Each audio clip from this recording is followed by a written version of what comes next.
Well, as we've seen poll after poll after poll come out, majority of them pro Donald Trump, and at this point, Trump even boasting a better approval rating than Biden. I don't think anyone, including Republicans, thought that was going to be the case, considering Trump's personality, how much the media hates him. But here we are, and now even CNN coming out and admitting that, yeah, I mean, these people are starting to look at the math, the maps, and they're saying, look, it's going to be very tough for Biden to defeat Trump. Now, what are the two biggest key indicators that we're at a different place now in 2024 than where we were in 2020 on election day? I think it's two different polls. You can look at the battleground states and say, oh, Trump's up by 3 here, he's up by 4 there.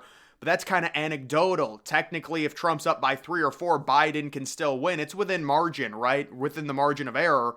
The two biggest key indicators to me, Biden's approval rating versus Trump's approval rating. If you go back to election day in 2020, Biden had a significantly better approval rating than Trump by about 12 points if you compare the two. And now here we are with Trump about 3 points better in terms of approval rating than Biden. That is a 15-point swing. It's huge. You know, it's not like a 2 or 3 point swing. Maybe Trump's getting a little momentum. No, this is crazy. A 15-point swing in terms of approval. Biden being about 12 points better than Trump going into election night in 2020. And now Trump 3 points better than Biden. You do a little math, it's a huge difference. And then the other key thing to look at is just the general popular vote. Now, you may say popular vote doesn't matter, and you'd be right for the most part, but in terms of an all-encompassing poll for the presidency in 2024, whether it's just Trump and Biden, whether you include RFK, Jill Stein, Cornel West, Trump is sitting right around +2, +1.5 in terms of the general popular vote poll. Going into election night in 2020, Biden was +7. So that is a 9-point swing. You're talking about a 15-point swing in terms of popularity between Biden and Trump, and a 9-point swing in terms of general popular vote. These are huge differences we're seeing in 2024, and even Democrats are coming out sounding the alarms and looking at the math for the first time, wiping the cobwebs out of their eyes and saying, this is a big problem. And you're going to see more and more stories like this as they start realizing the math in 2024 when it comes to electoral votes is completely different. You guys got to understand, Democrats enjoyed such a massive advantage in the last two elections, really the only two elections that I was able to follow. I was too young for 2012. 2016 and 2020, Donald Trump had to thread the needle. Honestly, 2016 more so than 2020, because 2020 he was the incumbent. There were a few more options out there, but 2016 they were talking about Texas going Democrat. Iowa was a pure swing state. Ohio they thought was going Democrat because Obama won it easily in 2008 and 2012. Florida was a pure swing state. All of that has changed. What's the matter with Ohio? And again, you're going to see more and more of articles like this where these liberals are just lashing out and getting angry at different states because their math is completely shifted. Ohio, back in 2016, you could consider it a Democratic lean. Now in 2024, Donald Trump is going to win this state probably by 8 to 10 points easily, and Biden, there's no point in him campaigning. Florida was a pure swing state in 2016. It was a pure swing state in 2020. Obama won it. In 2024, there's no point in Joe Biden campaigning in Florida. It is a Republican state. Donald Trump will win it probably by 5 to 7 points at least. You had DeSantis. He was an incumbent, but still he won by 20. Rubio won by about 18. Just massive margins for conservatives in that state. So now you're seeing the math be completely different. You're seeing this seismic shift in terms of just general popular vote numbers, and also the cherry on top, the approval rating, believe it or not, Trump, who has been compared to Adolf Hitler, he's been labeled a racist fascist, he has a better approval rating in this country than Biden, and that's why you're seeing these people lash out. They're angry, they're calling all Americans racist.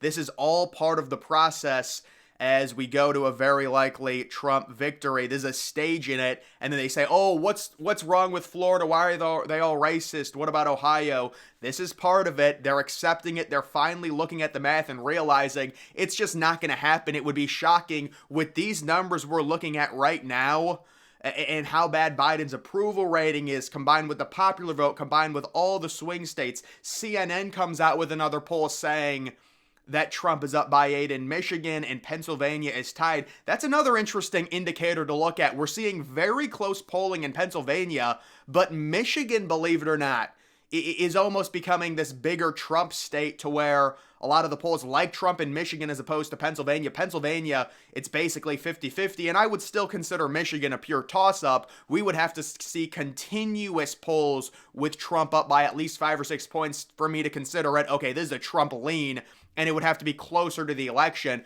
Let's not get overzealous with this, but it is interesting to see Michigan, more so than Pennsylvania, kind of leaning Trump with the recent polling, as opposed to Pennsylvania still being considered a pure swing state. I still think the 3 Rust Belt states outside of Ohio, obviously Ohio, the 4th one's going to be a Republican state.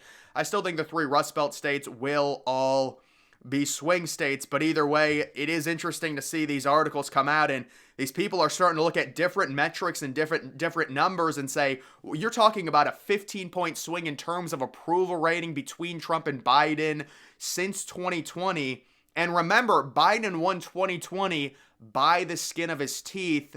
Of course, the narrative is going to be different because he did win the popular vote by a lot, but that's not how American elections work. He very easily could have lost many swing states, many of the Rust Belt states. I mean, remember Pennsylvania when Trump was up by 18 points with like 60% of the vote in, or whatever it was. He ends up losing by a point. I believe it was either Wisconsin or Michigan was less than a point Trump lost. Georgia was like a point and a half. Arizona was extremely close. And you're talking about Trump barely losing in 2020 with much worse underlying metrics, and the underlying metrics being the general popular vote, where Trump went into election night down 7, now he's up by 2, that's a 9-point swing, and just the overall unfavorability of Trump versus Biden, where Trump was, with the pandemic and everything like that. I still think that's just one of the craziest things. You're an incumbent president, and 8 months before your election, you've got to shut the country down. It is a horrible hand. Of course, the media won't talk about it. They won't give Trump that excuse because they hate him. And then they actually give the excuse to Biden and say, oh, it's a lag. The reason the economy sucks and no one can afford anything and afford to buy a house is because of the pandemic and the shutdown, when we would have been shut down for far, far longer with Democratic leadership in 2020. It would probably devolve into a China situation, to where we would be dealing with a significantly worse economic outcome because of the overreaction, when really, I think Trump, there's really no way to handle something like that, but he did shut everything down because we didn't know what it would do, and then he said, look, it doesn't really do anything to young people, which he was right. You need to open it back up, and of course they all clutch their pearls and say, you're killing people. Well, listen, there's no right answer here. Life has to go on. If it's got a 99.9% survival rate for people under the age of 50, we have got to move forward. And of course, these people, anything Trump does, they oppose. They are literal bots. But either way, these numbers, even liberals now coming out saying, yeah, it's just not going to happen. They're seeing the math. And the outrage and the backlash to these states like Ohio, like Florida. I'm sure Georgia's going to be Republican in 2024. It would be shocking if they were able to still win that. Because remember that they made the huge run at Georgia in 2020. They used all the mail-in votes. They did the whole ballot harvest thing in the inner cities, and they barely, by the skin of their teeth, won with all the fear-mongering against Trump. And in terms of 2024, they're going to do the same thing with January 6th, but I don't think it's going to be enough. The issue is Biden is so unlikable. It's become more of a Biden problem than a Trump problem, because you can fearmonger against Trump all you want, but people have to want to vote for a candidate, at least to a degree. And the problem is Biden has such a high unfavorability rating. In 2020, in a state like Georgia, a lot of people that really didn't care about politics voted against Trump because it was sold as this existential threat and how dangerous Trump was. I don't think they're going to be able to use that again in 2024. Although I'm sure it's going to be all January 6th. It's going to be Trump's going to try and remain in the White House after his 4 years. They're clinging to the idea that they can bog Trump down in all of these lawsuits. But what you're seeing is you're seeing independents across the United States come out and admit and say that they don't like the way that Democrats have politicized the justice system, how they're trying to utilize that to bully Trump and really change the narrative and turn Trump into this criminal. And now even independents are saying, we don't care that Trump has all these felony charges. They're all fake and they're all brought on by extremely left-wing judges. It's a crazy shift, and that's reflected in the polls across many of these swing states. And listen, even if you wanted to use the Democratic talking points and the narrative that Trump is a felon and he's got 42 trillion felony charges, well, then how is it possible that a known felon has a better approval rating than the current president of the United States? Could it not be maybe that many Americans think these charges are completely politically motivated? Of course they are, and Americans have woken up, and that's why we're seeing the polling numbers drastically. I mean, it's not even like it's 50-50. We'll see what happens. You know, if Biden was winning the popular vote by 2 or 3 right now, I'd say it's a 50-50 race. But no, Trump is clearly ahead right now, and there is several different reasons that is the case, but you can't use all these, felony charges and things like that. Nobody really cares about that, and it's reflected in the polls. They're going to have to try and ramp it up. We'll see what ends up happening. But either way, guys, that is going to do it for this video. Make sure you follow me on X. Link to that's always in the description.